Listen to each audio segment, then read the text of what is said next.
తెలంగాణలో కూడా అమలు చేసేసి మనం తీసుకొచ్చాం. ఆయన పేరుతో ఇప్పుడు లైక్ ₹2 కిలో బియ్యం అంటే ఎన్టీ రామారావు గుర్తుకొస్తారు. ఈయనంటే ఏది గుర్తుకొస్తుంది? ఒక ఫీజు రియంబర్స్మెంట్, ఒక ఆరోగ్యశ్రీ, ఒక ఇందిరమ్మ ఇళ్ళు, ఒక 108 ఇవేవి కూడా బాబు గారి హయాంలో కాదు కదా.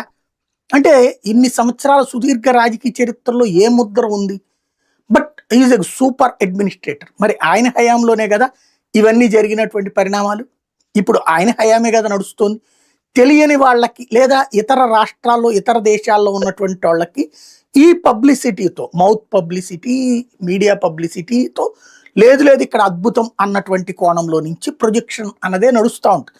బేసిక్గా ఏంటంటే మన మీడియాకి సహజంగా వచ్చే సమస్య, మీడియాకి తగిన విలువ ఇవ్వడం అన్నటువంటిది మిగతా పార్టీలకు అలవాట్లేదు. ఈవెన్ కాంగ్రెస్ పార్టీ అయినా, బీఆర్ఎస్ అయినా, వైఎస్ఆర్ కాంగ్రెస్ పార్టీ అయినా సరే. అదే తెలుగుదేశం పార్టీలో మీడియాకి మంచి విలువిస్తారు. గౌరవంగా రిసీవ్ చేసుకోవడం కావచ్చు, గౌరవంగా పార్టీ కార్యాలయం కూర్చోబెట్టడం కావచ్చు, ఎక్కడికైనా వెళ్ళినప్పుడు తగినటువంటి రూమ్ ఏర్పాటు చేసి ఉంచడం, ఇట్లాంటివన్నీ కూడా. దాంతో మీడియా జర్నలిస్టులకి ఓ పక్కన వీళ్ళంటే అపారమైనటువంటి ప్రేమ ఉంటుంది. రెండవది యాజమాన్యాలకు కావాల్సిన విధంగా వాళ్ళకి ₹100 అవసరమైతే ₹40, ₹50 ఇచ్చి వాళ్ళని కంట్రోల్లో పెట్టుకుంటారు. ఈ ఇద్దరు కూడా అటు యాజమాన్యం సంతృప్తిగా ఉంది, ఇటు జర్నలిస్టు సంతృప్తిగా ఉన్నారు. కాబట్టి తిమ్మిని బమ్మిని చేసే జర్నలిజం గతంలో నడిచింది. సోషల్ మీడియా వచ్చాక ఆ విషయాలు చర్చకు వస్తున్నటువంటి సందర్భం.